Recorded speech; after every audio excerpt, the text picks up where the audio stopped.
start falling, falling, falling. 'Cause we'll start falling, falling, falling. 'Cause we'll start falling.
Menjadi perhatian semua pihak.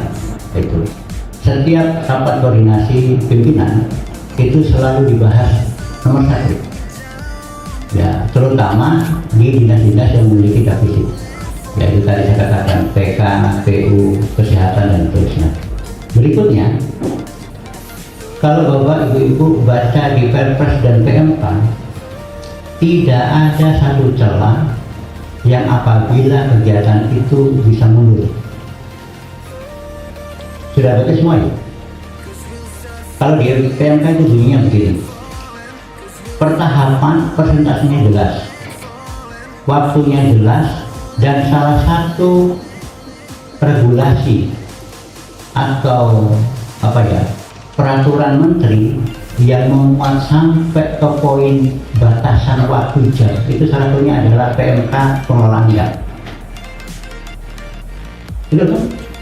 Jadi misalnya begini, batas terakhir itu bulan Juli tanggal sekian jam sekian, biasanya jam 17 WIB, harus terakhir di-upload. Ya, kalau nggak upload bulan itu pasti nggak cair. Betul kan? Nah, itu yang pertama. Berikutnya, apabila terdapat hal-hal kesalahan administratif, maka di dalam Pergub itu sendiri sudah ada tata cara untuk mensiasatinya. Ada caranya, tapi sudah dijelaskan di PMK. Contoh misalnya tidak ada titik koordinat, ada caranya kan gitu. Review yang dilakukan oleh di luar dari instansi teknis terkait itu seandainya misalnya pada tanggal jam 17 mau di-upload, rapor review itu belum selesai. Pertanyaannya, di mana inspekturnya? Tidak ada di tempat. Pasti PLT-nya atau PLH-nya disuruh tangan keluar. Sebegitu detailnya Bapak Ibu. Nah, dukungan itu ada 5% yang dilakukan, yang dibolehkan dari undang-undang untuk melakukan itu. Mulai dari perencanaan, mulai sumber daya, peralatan, dan sebagainya. Nah, oleh karena itu, ini menjadi perhatian kita semua. Dan fisiknya tahun yang akan datang, ya karena terkendala pelaksanaan di tahun lalu, yang akan datang tidak ada. Rugi Pak, Yang rugi bukan kita Pak, yang rugi adalah masyarakat pendapat. Coba dihitung Pak. Defisit itu sebuah perhatian keselarasan perencanaan dari APBN untuk daerah. Misalnya APBN bicara peningkatan prasarana pendidikan, membangun SD. Kita ada berapa SD Pak? Puluhan kan? Tiba-tiba hari ini disanksi tidak diberikan sejak tahun 2020. Ruginya luar biasa. Nah, oleh karena itu ini tadi saya katakan poin pentingnya adalah Pak, Bapak, Ibu-ibu bersyukur hari ini yang diberikan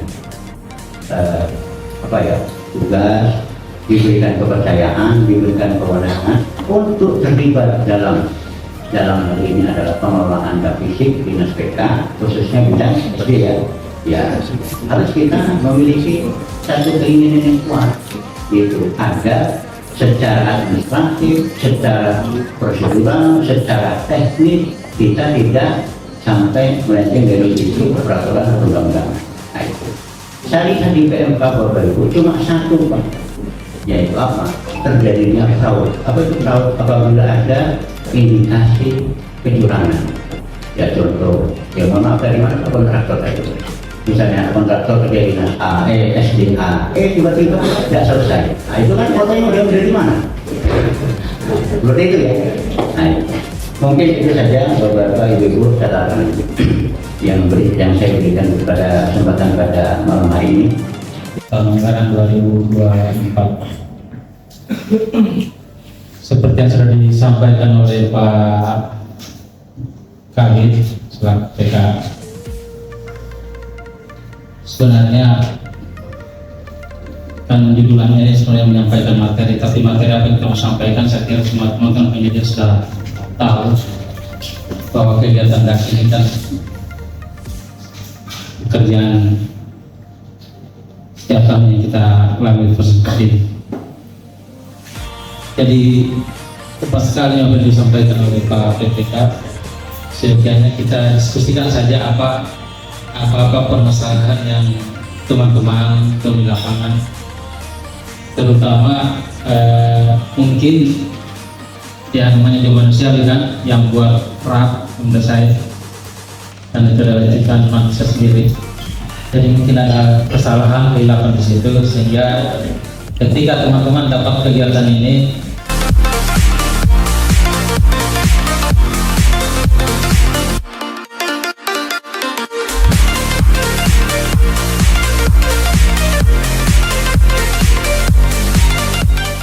silakan untuk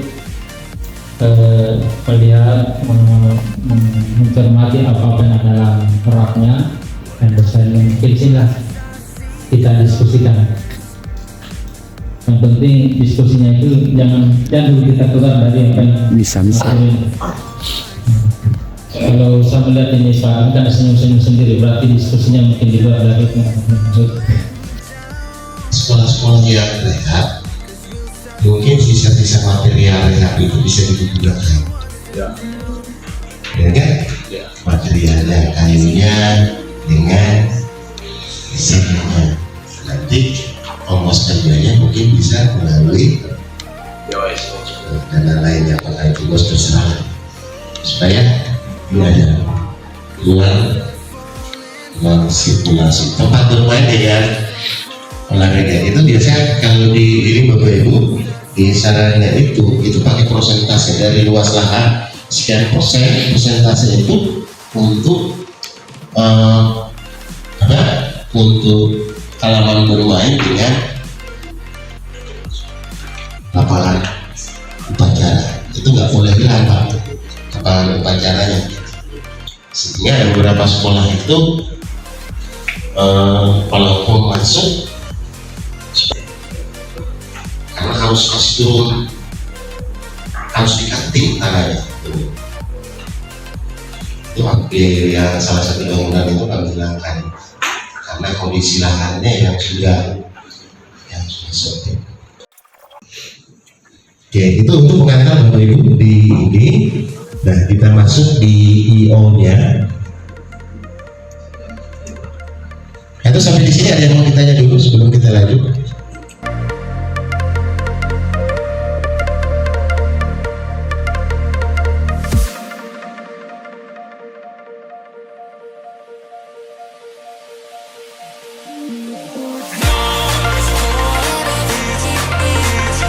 yang terkait dengan petugasan. Jadi Bapak Ibu, kesimpulan peraturan sendiri yang mengukur, ya, tanda meteran sendiri, yang mau kerjasama lagi. Ya, kan kasihan kalau perempuan mau mengukur untuk PUPR ini harus manjat-manjat, kan kasihan.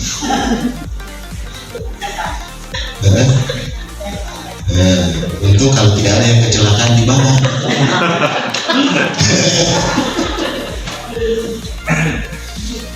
Oke, langsung kita masuk di Bapak Ibu. Ini yang paling penting karena ini sangat menentukan kita untuk di 2025. Bapak Ibu yang dapat bantuan tahun ini tidak melakukan ini, malah petaka di 2025.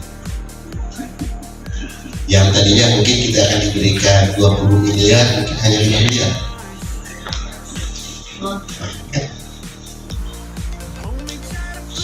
Immediate outcome-nya.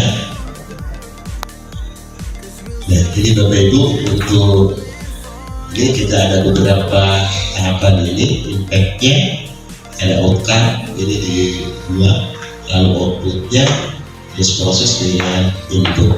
Ini kita lihat Bapak Ibu, ini paling bawah input-nya. Sangat menentukan untuk jumlah alokasi DAK fisik dan pendidikan.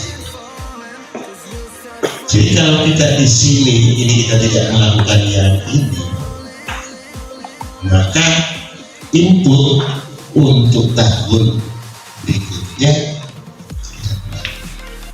Dan Bapak Ibu punya andil 12 sekolah ini. Kalau misalnya sekarang kan kita di tahun ini ada 15 miliar sekian-sekian, kita punya alokasi di atas. Kalau nanti turun 10 miliar, andilnya 12 sekolah ini ada. Sehingga turun. Ya kan, salah satu ini IO-nya, salah satu IO emailnya, dan ini merupakan salah satu dari monitoring dan evaluasi. Jadi monitoring kita secara pelaksanaan dan sesudah pelaksanaan itu evaluasi. Nah ini impactnya Bapak Ibu kan ini program. Jadi ini program pusat. Jadi salah satu program pusat untuk peningkatan sarana prasarana itu melalui bantuan DAK. Di sini.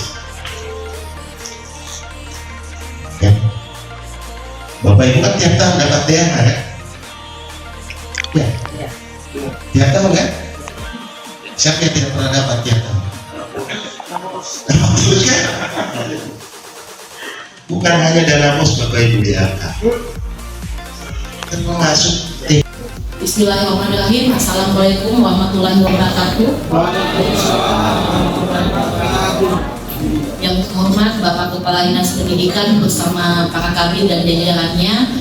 Kemudian yang saya hormati Bapak Ibu Kepala Sekolah setingkat apa ini Pak Kepala Sekolahnya? Setingkat SD Kabupaten Konawe Selatan dan para rekanan atau kontraktor yang saat ini juga hadir, dan kontraktor ini sudah ada kegiatan di konser, sudah ditetapkan kegiatannya, sudah ya. Langsung saja sehubungan dengan surat yang kami terima itu hari Jumat, kemudian untuk memberikan sebagai narasumber dalam hal pendampingan hukum oleh Kejaksaan Negeri Konawe Selatan terhadap kegiatan-kegiatan yang ada di Dinas Pendidikan seperti itu. Sebelumnya mungkin Bapak bertanya-tanya kenapa setiap kegiatan termasuk Dinas Pendidikan ini juga kami diminta untuk pendampingan. Nah, untuk itu perlu saya jelaskan bahwa kami ini melakukan pendampingan hukum itu memang juga sudah diatur dalam Undang-Undang Kejaksaan. Yang pertama ada dalam Undang-Undang Nomor 16 Tahun 2004 dan Undang-Undang Nomor 11 Tahun 2021 tentang perubahan Undang-Undang pertama. Jadi kalau bapak-bapak pada umumnya mengetahui bahwa tugas kejaksaan itu di bidang pidana. Di bidang pidana itu ada pidana umum dan pidana khusus. Nah, yang Bapak biasa sempat lihat baik pernah ada yang menjadi saksi di pengadilan secara langsung ataupun melihat di televisi, itu kalau ada jaksa yang pakai baju toga, kemudian di tengah-tengah ada hakim, jaksa di sebelah kanan, pengacaranya di sebelah kiri, itu kami bertindak sebagai jaksa penuntut umum di bidang tindak pidana. Nah, pidana ini juga ada dibagi dua. Yang pertama pidana umum, itu dia menangani kasus-kasus mengenai pidana biasa seperti pencurian, pembunuhan, pemerkosaan. Nah, itu dia bidang pidana umum. Nah, kalau pidana khusus, dia khusus untuk tindak pidana korupsi dan tindak pidana yang diatur oleh undang-undang seperti perpajakan, bea cukai, itu kami juga bisa melakukan penuntutan. Kemudian di bidang perdata dan tata usaha negara itu adalah bidang kami. Kami diatur dalam pasal 30 bahwa kejaksaan atas surat kuasa khusus dapat mendampingi negara, pemerintah, BUMN dan BUMD. Itu dasar kami melakukan pendampingan hukum terhadap pemerintah. Jadi kalau di bidang pidana tadi, jaksa mewakili terdakwa. Nah, kalau di bidang datun kami mewakili pemerintah. Ini untuk apa? Adalah tidak lain untuk penyelamatan dan pemulihan keuangan negara. Seperti kita ketahui, DAK itu uang negara, jadi kalau misalnya diselewengkan, nah tentunya negara yang rugi. Maka di situ JPN atau jaksa pengacara negara hadir untuk menyelamatkan dan memulihkan keuangan negara agar kegiatan berjalan lancar sesuai dengan waktu, sesuai dengan yang diharapkan, sehingga tidak terjadi penyimpangan. Nah, ada lagi bidang lain yaitu bidang intelijen. Nah, di bidang intelijen itu jaksa dia bertindak untuk menjaga ketertiban dan keamanan negara. Nah, di bidang intelijen juga kita mengenal pendampingan. Kalau dulu dikenal dengan TP4D, nah berganti pimpinan, TP4D sudah dihapus, maka intelijen dia tugasnya sekarang mendampingi kegiatan-kegiatan yang hanya termasuk dalam proyek strategis daerah atau proyek strategis nasional, seperti itu. Jadi kalau untuk kegiatan PSD atau PSN itu didampingi oleh intelijen, sedangkan di luar PSD dan PSN itu didampingi oleh bidang datun, seperti itu, Pak. Kita berharap jika ada hal yang tidak dilakukan mungkin dari tim ini dinas pendidikan, tolong disampaikan secepatnya supaya tidak menghambat proses review yang akan dilakukan oleh tim inspektorat daerah. Ya, saya kira itu mungkin aplausnya bagi Bapak Ibu untuk